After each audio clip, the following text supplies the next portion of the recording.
We are live once again with Coffee with Humans with my soon-to-be new friend, Vamsi. Welcome to Coffee with Humans. Hey, Jason, good to be here. Oh, is that, yeah, pow.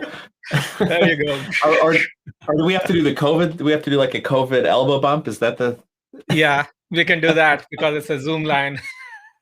right? Yeah. Well, this is great, man. So I'm up in the Chicago area. You are where? Pittsburgh, Pennsylvania. Pittsburgh, Pennsylvania. Awesome. That's a cool area. I It like is, it Pennsylvania. is. We just got snow yesterday. Can you believe that? Did you really? What did Yeah. it stick? Did you have like a layer of snow, or did it just disappear? No, it melted away, but like it was about like 1 inch snow, almost like a summertime. Oh, really? That was so funny too because we were looking like in Northern Illinois like it was going to turn to spring and summer, and then all of a sudden it took a tight about face earlier this week, and and yesterday, similarly to you, I like looked out in the morning and there were snow flurries coming down, and I was like, "Come on, like what? Stop it! Like make up your mind. Come." Absolutely, absolutely. Yeah. Always we need to enjoy those little things, right? I was telling like my kids, we need to wait for 6 more months until we get next snow. So this is the last snow. Enjoy it. Well, that's true. Absolutely. Several years ago, not several years ago, it was some time ago, maybe 10 years ago or more. I put a new furnace into my house, and it was probably it might have been like the middle or March or something like that. And I thought all the snow had passed. Well, I scheduled everything. I shut off all the gas lines and that type of stuff, and I was installing this thing myself at the time, and there was a freak snowstorm that day, and we had so much snow coming down, and I was outside like running a gas lines and all sorts of stuff. The furnace wasn't connected, and I thought, well, this is this is bad timing because all of a sudden, the temperatures had plummeted, and I'm thinking, so I measured actually before I took the furnace out. I had raised the temperature in the house because I measured that I was losing about a degree per hour. I raised the Wow. temperature pretty high in the house, and I was like, I got to buy myself some time, just in case like the furnace went in that was like dead on arrival or something like that. So yeah, this is a good time of year when it's shifting. Absolutely. It can't make up its mind. Absolutely. Those are the memories I think like maybe we're going to keep in our mind for the rest of our life, right? If everything going as per the plan, there is nothing there interesting. It's like pretty boring. Since you recollected that I was talking about the snow yesterday, so always like something outside of our zone. That's a very good point. The things that didn't go to plan are the things that we remember. Everything else just you're like you talked about, just kind of fit in the confines of everyday life, and they just disappear. We forget that they even occurred. Yeah, yeah. So why did you choose to have coffee with me? I'm curious. Well, I think that's a good question, Jason. I always wanted to meet people who are doing great things. And I thought like maybe it's a great opportunity. When I first saw your bio and the description, this is not a podcast and this is not a clubhouse like people are pitching a lot of things. This is in between. You created some space where we can have real conversation. I thought like that's really fantastic idea. Hmm. Yeah. Interesting. Yeah, I didn't have anything particular in mind when I started Coffee with Humans, other than I thought if people get together and deliberately or consciously choose to create a space and kind of goodness in that space and make the world a better place, then we can do that. And I thought, well, if people want to have coffee with me, I'll have coffee with you. Uh, and and yeah, now you're probably the 70th live episode, and there are about Wow. 70 recorded episodes prior to that in the past year. In fact, we're Beautiful. probably close to the first anniversary, or maybe we already passed it. I don't know. Hmm. Definitely. I We'll think we'll, like s- we'll those say are you're the the ones. anniversary episode. Oh, okay, okay. I don't know. I'm grateful for being in this show, Jason. This reminds me of something. When I was in corporate, like I was in corporate for about 23 years before started my own thing. Uh, I always used to take my new hires out for a walk. Hmm. So just like a casual walk, no agenda, just like a go out and spend like maybe 45 minutes. If it is like a snowing outside, we used to wear jackets, take them out. and just like have a chat, like what's going on in your life. And sometimes like maybe I used to take all my direct reports as well, one by one. So it's like outside of our zone, right? I think like whatever you're doing this, exactly that reminds me of having like a real conversation, no agenda, nothing. I'm really excited. Yeah, I think it's important because too often we get caught in this, I think it's almost like a feedback loop where we are acting as some person. Let's say we're, like you're a corporate, you've got some job to do, or somebody, you got a new hire, they want to keep their job, so they have to act like they're talented and know what they're doing and all this other stuff. And so they present themselves as one as a certain, or in a certain space, right, with a certain facade. And then to keep that going, right, it's like all of a sudden we create this feedback loop, this cycle, when under the surface we're just people, and some days we're making stuff up, and we all in large degree all just woke up in the morning, kind of the great equalizers. We woke up in the morning wanting today to be a good day. I wanted to be successful today.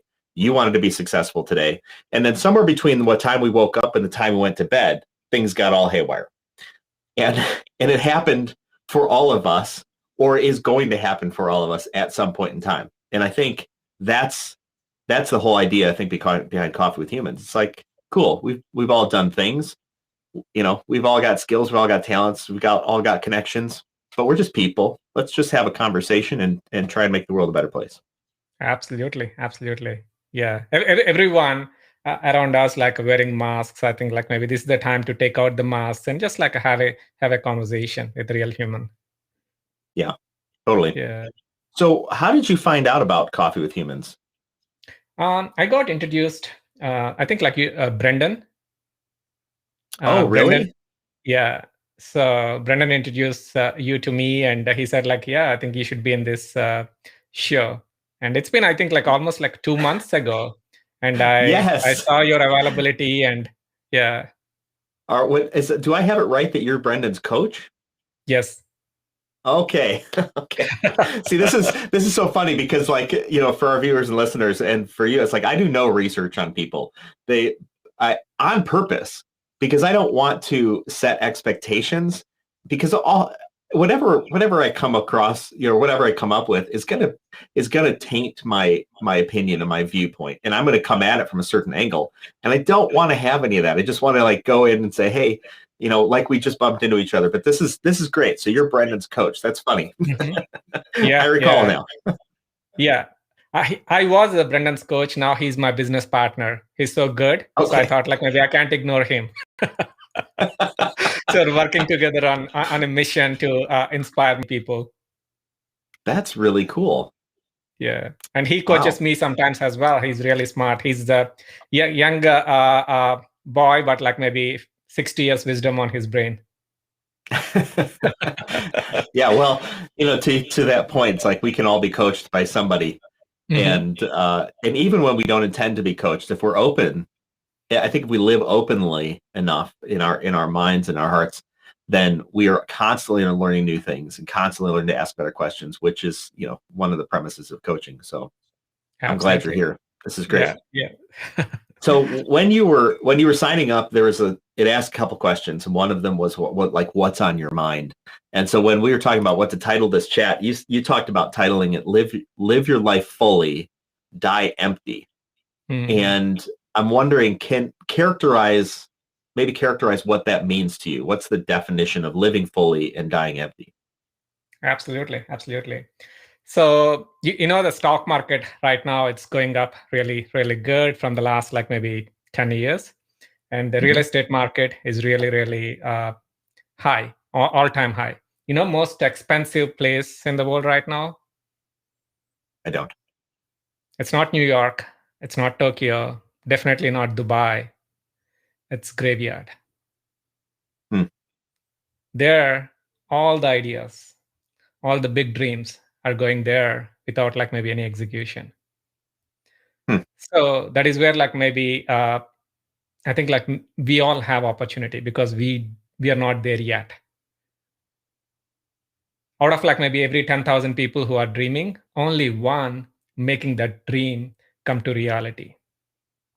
So maybe we need to just like ask this question: do I need to take my dream to the graveyard, or just like start working on that towards, just like how, Jason, you started this mission, having coffee with all the people around the world. I saw a couple of your episodes before. You had coffee with people across the globe, from Malaysia, from Dubai, from Kuwait, pretty much all over the world, right? So Yep. that's, I think, like Oh, maybe everywhere. the message that I wanted to share with the world. If you have a dream, something like that, maybe me, I had a dream and I working on my dream every day, work in progress. So if you complete that, we are going to die empty. You're just like going to just make sure we completed everything, the things that we're supposed to be doing, and going there with emptiness. So I'm curious then, why is this a topic that you care about? Where's this come from internally for you? Absolutely, absolutely. One story I wanted to share. I was in the corporate for about 23 years. Around like 11 years ago, I got opportunity to step into management role. I was into IT technology side. So I stepped into management side, Jason. There, I was like not expecting that position. Just like maybe out of the blue, I got somebody noticed that I think like Vamsi is capable of managing this team. Very first month, they asked me, "Hey, Vamsi, you're going to be giving a keynote speech. Here, you're going to be sharing your vision about what you're going to be doing for the next 6 months with your entire team." I was super excited for that opportunity. And I prepared all night what I was going to talk about and went to the work that day. I realized it's not just like my direct team. The manager at the time, director, he invited entire organization to the town hall. So I got on the stage. You can't believe that I completely bombed on the stage. I could not even tell what I did until that point. That night, I felt really, really bad. I think like maybe I'm not good enough. Maybe I don't think like I deserve this position. My wife saw me and say, "I never saw you that dull. What happened to you?" And I told her, I think like I took a position where I'm not capable of delivering something. And she said, like, if you don't like that position, why don't you go back to your old position? Wow, that's a great idea. I can go back to that. Next day, my intention, Jason, was go there, talk to my manager and say, hey, thank you so much for the opportunity. But I don't think like maybe I'm good for this management position. I wanted to go back and do my IT stuff. That was the intention. I went to the office and I knocked the door. He said, like, come on, young man. And I was about to open my mouth and he said, Vamsi, you did pretty well yesterday. That completely blew my mind. Say, really? I was about to say I would have done a little better. I would have done like maybe differently. He said, like, this is just the beginning. You're going to get many opportunities. Do you have anything to talk about? If not, you can go back to work. I stepped out from the room. I decided somebody believed in me. I do not want let this person down for any reason. I started investing into my personal growth. I started like going to Toastmasters. I started attending conferences. I started buying books. Pretty much like whatever I was making at that point, after paying my mortgage and kids and like a family, all the necessities, I started like investing into my brain. So there I saw a lot of opportunities. Oh my God, like these guys are doing amazing things. I was in the four walls until that point. I thought like IT is only the thing that is career. There are many wonderful things outside. So I started exploring. I started like mentoring people in the corporate without like even me knowing that I was a coach. I was always like trying to help people 2 levels above me, 2 levels below me. I was just like talking in terms of like inspiration, in terms of like maybe action taking, all those things. So to come back to your question, that is where like the thoughts came into my mind. I thought like maybe I can do that, and I see many possibilities. Like maybe people are, they have a lot of dreams, but they have so many limiting beliefs that maybe those beliefs holding them back to maybe where they are right now. They could be like a manager, could be director, but if they just like maybe release those limiting beliefs, they can go and serve like maybe the people 10 times, maybe 100 times better. Hmm. Hope this landed for you.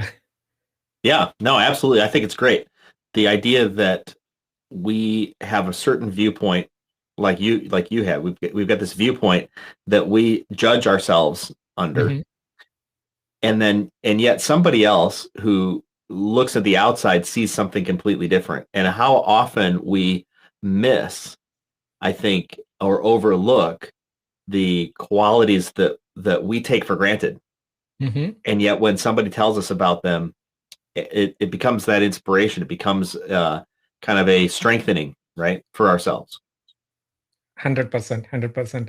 If some, since like somebody believed in me and I completely transformed my life because of one single belief, right? And that's also like maybe the reason behind what I'm doing right now. I started an organization called Make More Leaders, because world Hmm. needs like more leaders. And I thought like maybe everybody is a leader. The moment they step into that, I think they can show that you don't have to be the CEO or a president or like maybe a supervisor to become a leader. You're a mom, dad, or like maybe a kid. Anyone can step into that. It can be just like a designed and cultivated at any point. So that's the reason behind. Hmm. One of the things that stood out from that is you talked about belief and how belief connects with action. And I think that's so true. Our whether it's the what's the saying, whether you think you can or you think you can't, you're right. Uh, and and so uh, I do some business advisory work, and I have a question that I ask, which is, how are you feeling today on a scale of 1 to 10? That's all. It's Mm. just totally open ended. 1 to 10. 1 being terrible, 10 being best ever. How do you feel? And when I first start working with a person, I say, what's your general average? Like, what do you think? What's the background noise average? And because I'm convinced that when we've got our mindset, that our feelings are connected with our mind, or that connects with our positive forward movement. And when we kind of get in that funky space where we're like, I can't, I shouldn't, right, then we don't. And even though we might be very capable, because belief does not have to be connected to facts in any way. Mhm. Mhm. Our beliefs sometimes stand in direct in direct opposition or are contrary to facts. It's a funny story. I was sitting in a crowd, a bunch of people, and a guy was up on stage, and he says, "Hey, I've got two sayings for you." He says, "The early bird gets the worm." Mm. Who believes in that? You're like, "Yeah, absolutely, cool, yeah." He says, "Good things come to those who wait." Who believes that? And they're like, oh, "Yeah." And you're like, "So is the early bird get the worm, or do good things come to those who wait?" Because those are two different things. Like, they are opposite. And and it kind of is like, well, oh, wait a second. I believe both of those things. Oh, so I just actually make it up circumstantially, whether I Right. think I should be the early bird or I should, good things come to those who wait. I craft my beliefs sometimes to fit the situation. Well, what if you just believe that you could? And Mhm. when you don't believe that you can, what if you invited other people around you who could help you see? Because sometimes our view of the facts sends us down a belief cycle that just isn't doesn't move us, doesn't move our lives or our businesses where we want them to go. Absolutely, absolutely. Yeah, that's really good example. It's all about like maybe what we believe in, right? Some people believe they can. Some people like they believe everything is possible. And I like the way you asked that. How on scale of 1 to 10, where do you rate yourself? I do this too, Jason. I also asked that like 10 being like a Michael Jordan level, Mm. one being like you're almost like a dad, so pretty much like they get like inspiration by, if they're like maybe for example if they're like a dance lovers, ask like compare yourself with the Michael Jackson. Mm. If they're like maybe sports person, one of the sports, like maybe if they're watching cricket, how do you compare yourself with Sachin Tendulkar? He's like maybe the god of cricket. So yeah. Yeah, that's a good point.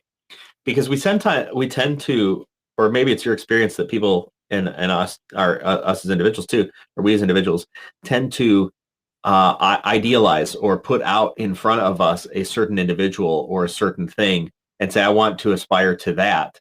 And that becomes our measurement. And sometimes we don't have the expanded mind. We don't have the experience. We don't have the skills to understand what we are actually capable of sometimes. And so we need that measurement out in front of us to say, I want to be like that. We have somebody to follow, right? Absolutely, absolutely. And the next question I asked them after asking like how you are feeling on scale of 1 to 10, if they say like maybe 3, 4, or 5, what is stopping you to be 10? So you both are humans. Like why you're just like maybe so that gives like maybe a space in their mind.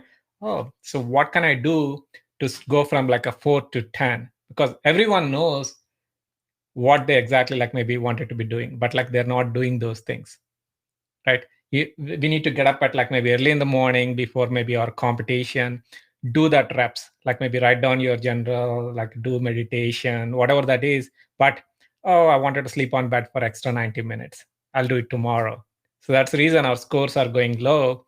But if we compare with somebody, I think definitely we can bring that back. Yeah, absolutely. So how long have you been doing the coaching thing? I've been coaching for about 3 years, and about like maybe close to 1 year, I'm 100% coaching. I mean, like I quit my corporate job and doing this full time. Group stuff or individuals or both? Groups. I Yeah. have, yeah, all group coaching. I do have like a 1 or 2 one-on-one coachings, but I always encourage people to be part of the group, because in the group environment, we learn things faster, because we learn from everyone's experience. This is example I give it all the time. Uh, if you have like maybe one apple and I have one apple, let's say like maybe you have green apple and I have red apple, we exchange apples. So end of the day, you have red apple, I have green apple, because we exchanged apples. Whereas if you're sitting in the group, you have one idea, I have one idea, and we exchange ideas. We're both going to have 2 ideas. Just imagine you're sitting with like maybe 10 other awesome people like us, and you're going to have like 10 ideas, and you can just like go and implement at least 2. You're going to be super, super successful. Yeah. Do you work around specific topics, or what? How do you? Uh, Yeah, I work what's? on. It's all about like a high performance. So Okay. this is all going back to creating that momentum. I have like 2 different streams. I help people, Jason. One, people who are like really really good at one point.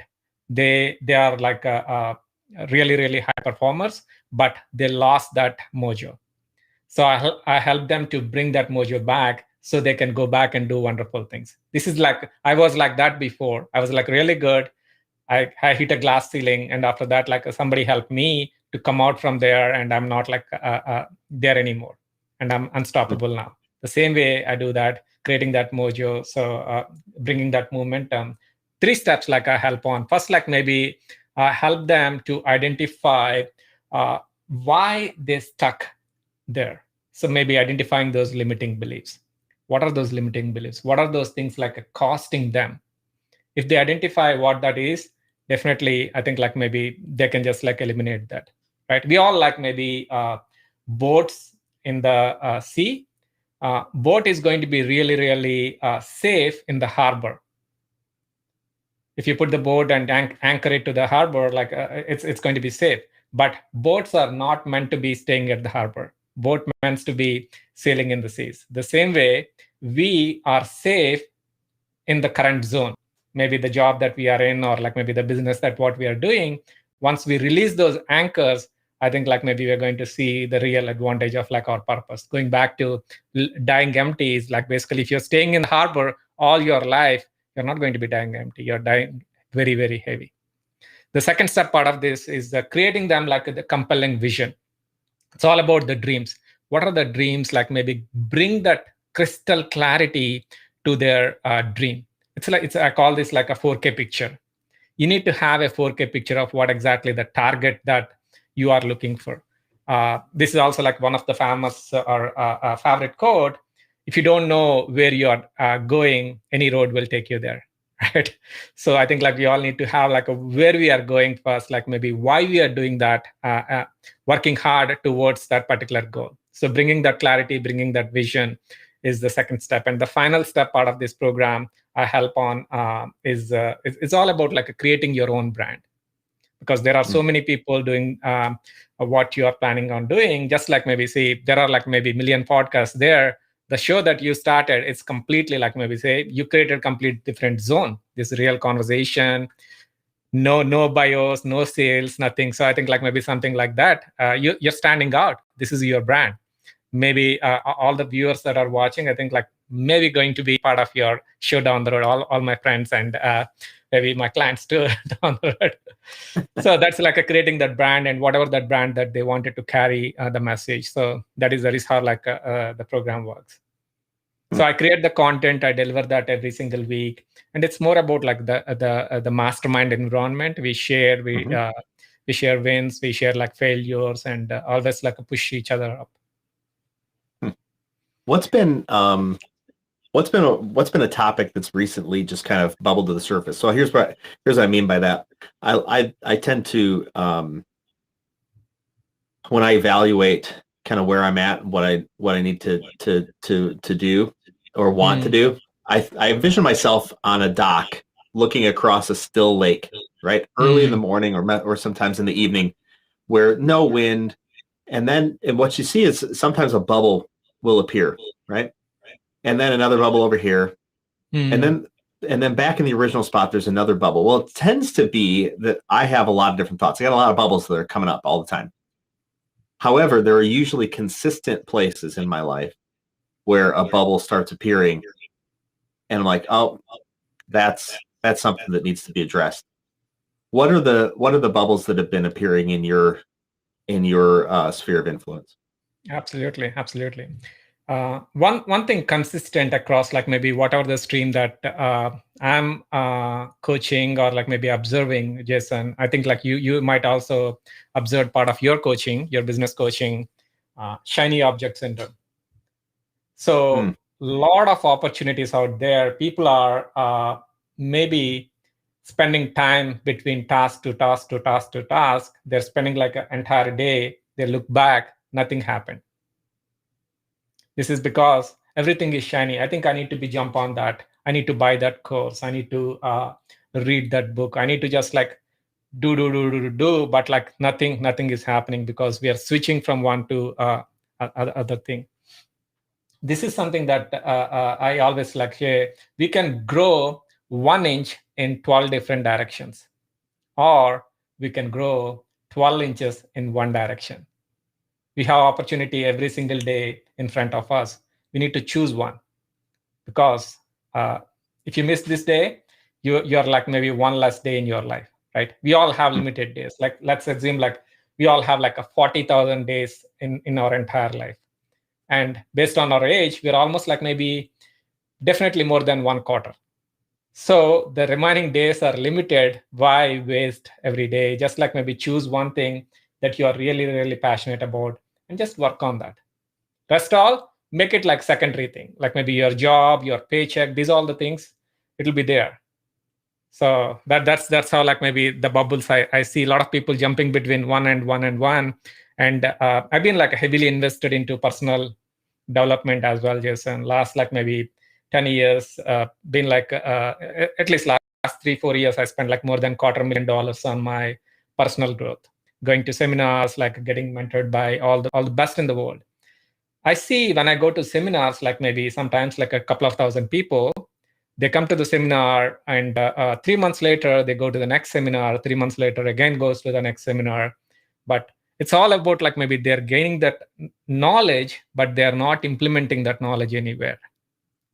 So that is exactly like the shiny object syndrome. Like they ask like, hey, what is the next seminar that you're going for? I wanted to go there too. Ask the question, why? Right. So that's I think like maybe the bubble. So let me ask a couple of questions, Jason. I would like to know. I know you're doing some amazing things on the business space. Tell me a little bit about like what you are doing and what kind of like problems that you're solving. Ooh, boy. Nobody asks me that stuff. I tend to shy away from talking about business stuff. So I actually just was just changing out the header on my website earlier Mm. today. My personal website, the idea of the real J Todd, um, Mm. and it's kind of been a journey. Like I've admittedly hidden a little bit um, from kind of stepping into, the things I've done, and I've always wanted to kind of put a company face in front of me instead of just stepping out there. And that's why Coffee with Humans has been really interesting for me because it's been a growth path. Mm. And it's not that I haven't done a lot of public speaking. I've been called on to do keynotes and all sorts of things. And I've had maybe 400 live streams and 200 something podcast episodes in different brands and stuff. So I'm skilled in those areas, but also, and people wouldn't believe it, um, I tend to not want to put myself out front. I just Mm. I just tend to be good at it, and people like it, so I do it. Um, so I've been rethinking a Mm. little bit of what I do, and I put it all in the realjtodd.com brand. And one of the things that I did on there was I started listing out all of the things that I've done. Um, and and I did that very purposefully because I maybe like you kind of entered a period of my life where I was kind of forgetting. Like Mm. I had taken for granted the things that I knew, the experiences I had, the skills that I had to be where I was at, and I didn't deal well with failure because things just tended to go well, right? And then when they didn't, I didn't have skills for failure. I certainly didn't want to fail publicly, and and to recall to my mind who I had become, I made an exhaustive list of stuff that I'd done, and I looked back at it and I was like, holy hell, that's pretty good stuff. Uh, and so um, it that I developed strength, right, from Mm. looking at history. And so I um, I regularly coach high performing, or not, I shouldn't say coach, I advise. I don't actually do a lot of coaching. I step in as an advisor, a business advisor for startups or executives and high performing teams Mm. around specific topics. Um, Kind of the point of leverage, the um, the acute need, right? In an effort to change the trajectory. And I bring my skills and experience into that space and my insights. And then I do this Coffee with Humans thing because it gives me a global base of people to just chat with, which I'm a consumer of information and curiosity, and I love learning about people and where they've been, and that also gives me a space to connect others together. It's like, oh, who you should go talk to. You should go talk to so and so. Oh, you're stuck on that thing. You should go talk to so and so. And I really enjoy that because I really want to make or create a container Mhm. for people that a real difference in their lives can be felt, and sometimes that's a real difference in their business, or many times it is. So I know it's Absolutely. pretty broad, uh, Yeah, yeah. Thanks for a sharing broad that. thing. Yeah, yeah, yeah. So I've done a what I'm lot. understanding, Jason, is like, yeah, I think like whatever that you are doing or whatever you have done until this point, it's dream for many people, and indirectly you're helping them to show the possibilities, right?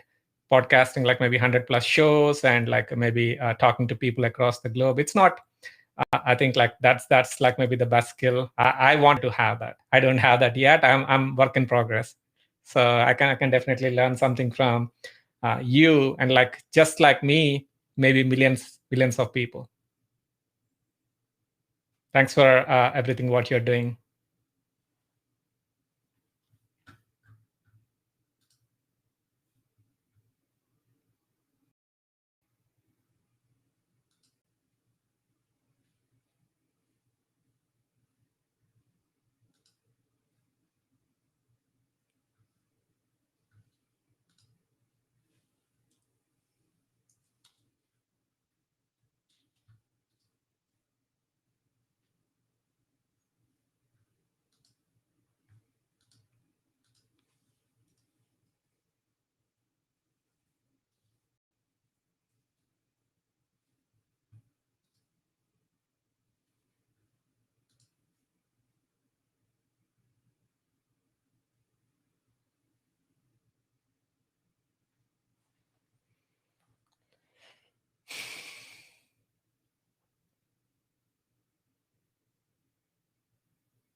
Looks like we lost Jason. He might have some internet issues, but he'll be back. Am I back? Yes, you're back. Oh my gosh, how frustrating. I moved my computer Yeah. and I probably shouldn't have done that. Right. Yeah. I just left a note to our audience saying that Jason is be back in a few seconds.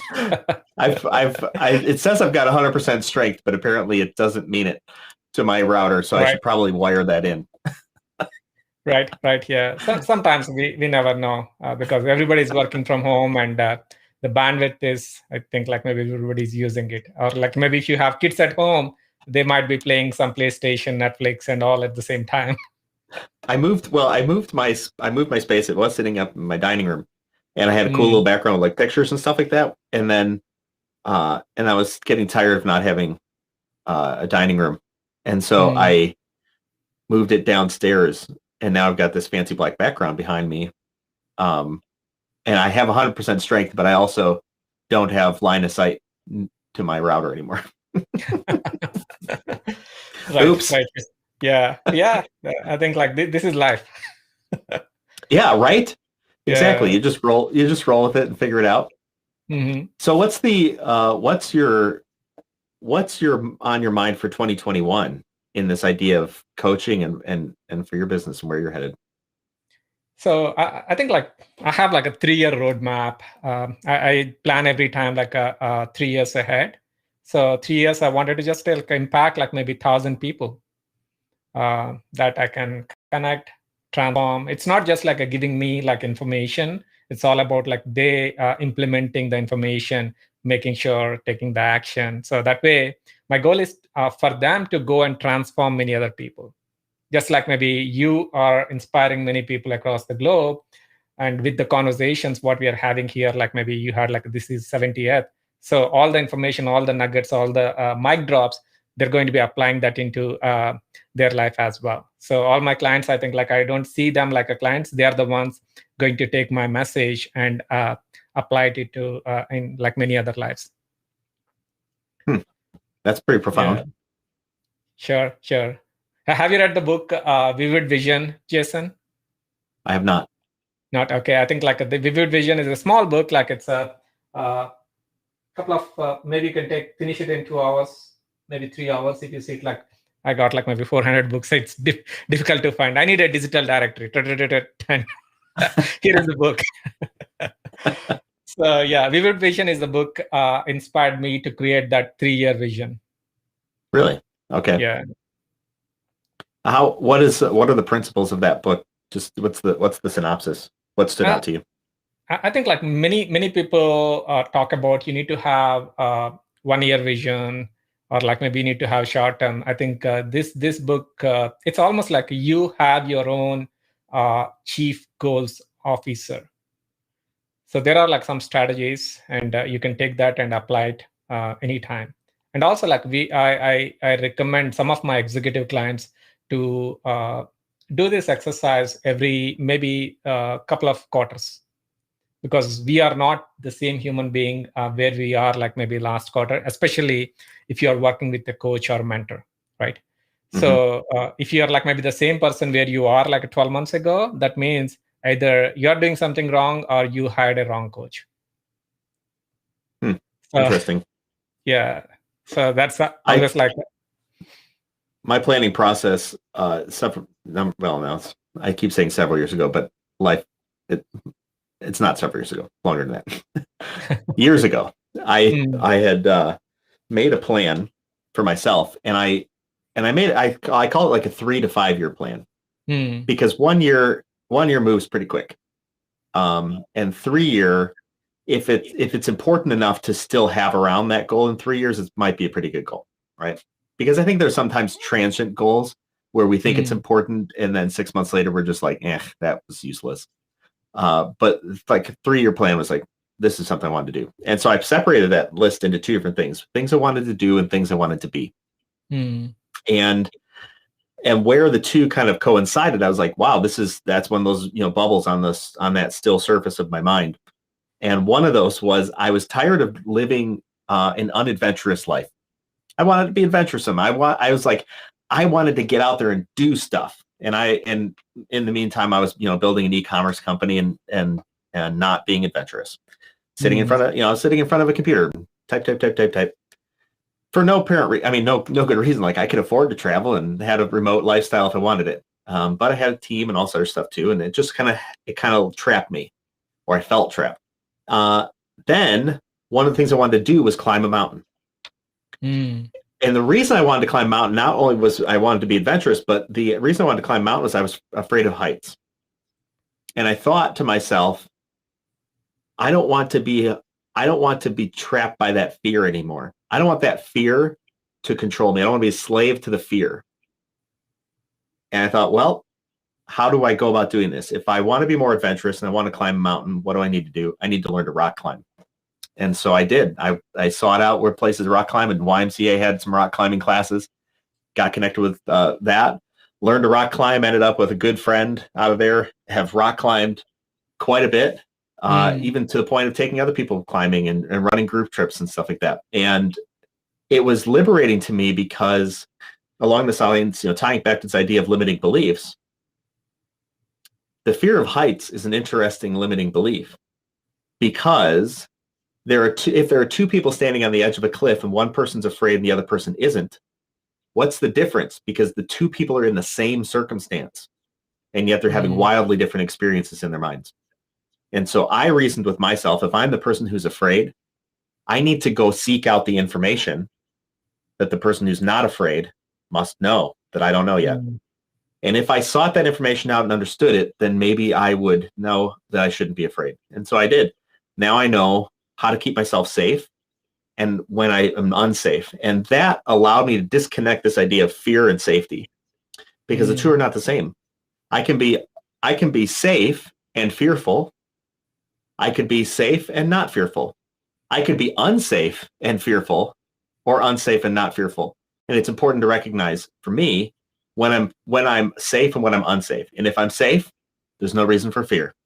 And when I'm unsafe, absolutely, fear is there.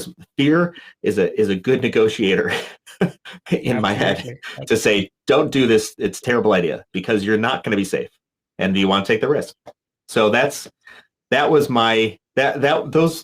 was interesting that, and I accomplished other things too on that 3 to 5 year plan. And because I believe what happened is, in my subconscious, not only did I take conscious steps to move in that direction, but my subconscious began to craft my circumstances, because I knew what I wanted. And they were tied to things I wanted to be, the person I wanted to see myself as, because I think it's the person that we see ourselves as that we go off and project ourselves into the world.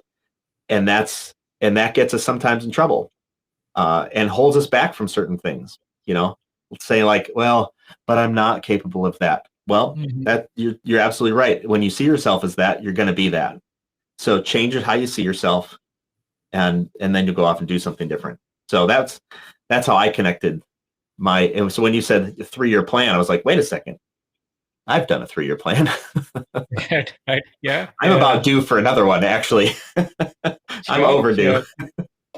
Should get on that. Absolutely, Jason. I think something that I learned already from you is rock climbing. I never thought like maybe there are like rock climbing lessons.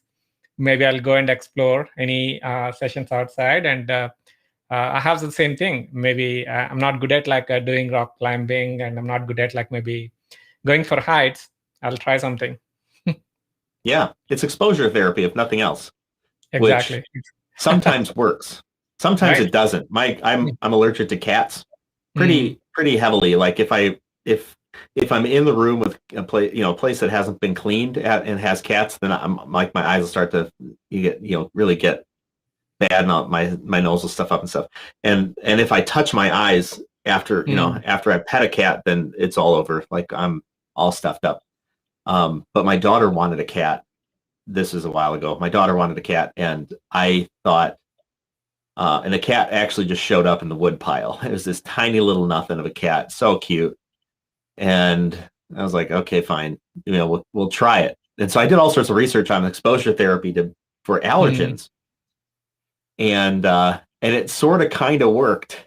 I think I maybe got a little less allergic to the cat as it hung around. But I was pretty miserable. I was taking Benadryl every day. So exposure therapy doesn't always work, but I think it does work sometimes for our fears. Right. If something on the mental side, definitely it'll work. Right. I wanted to just like maybe experience something for you, Jason. Just close your eyes. Okay. Close your eyes and take your hand close to your mouth. And just visualize you have a nice orange, which is like a half cut in your hand. Okay. And just start squeezing that orange. Squeezing that. Taste that juice. It's pretty good. Like the orange is like really good orange. Squeeze it. Squeeze it hard. Squeeze it hard. Even if you're watching online, guys, you can do this too. Squeeze it hard. Close your eyes and squeeze that orange. Feel that feeling. Slowly open your eyes, Jason. Do you see anything in your mouth? A saliva? Yeah. Right? So totally. You know, you don't have orange in your hand. You know, this is just like maybe fake thing, but your brain does not know. That's exactly the thing. The story that you're telling it to your brain, it does not know whether it's real or fake. This is brain will do the things it's supposed to be doing. As if you really have orange, brain is acting like you have it in your hand. Same thing in real life too. Wow. The story that we are telling it to our brain, the brain will act accordingly. If you're telling like different stories, we're going to get different results. Wow, that is a really powerful demonstration. I think it's so physically oriented, right? And I think sometimes we need that physical response, that physical feedback to be able to understand what's happening up in our heads, right? Because we can't feel and touch, but it comes out in our bodies. And I think that was super powerful. Thank you for that. Sure. Well, we're winding down our time here. I'm going to throw your link up here if you want to get in contact with you, Vamsi.coach. Yeah. Any final thoughts you've got on your mind here as we're thinking about positively impacting the world and living fully and dying empty? Absolutely. Everything is outside of your comfort zone. And one message I wanted to keep you, everyone, in your mind: act before you're ready. Don't wait for a perfect moment. Don't wait for a perfect day.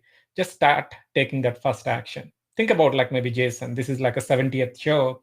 For me, this is my first show live. So I'm acting before I'm ready. I don't know how this is going to be, but like I'm taking my first step. Same way you can do that too. And maybe a couple of months, maybe a couple of years later, Jason and I are going to be doing the show that's going to be 10 times better than this. Right? Wow, so man. That's my message. That's great. Yeah.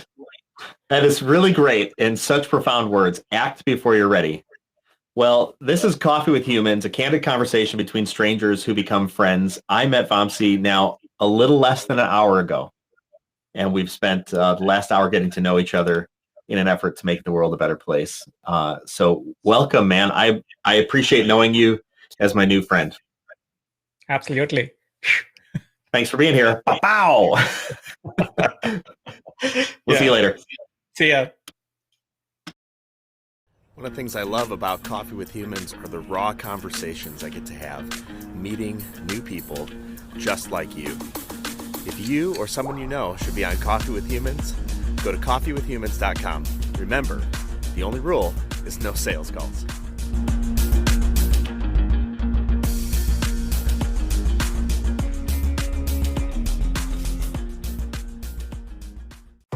This has been Coffee with Humans. Subscribe to get updates or click to have coffee with me. coffeewithhumans.com.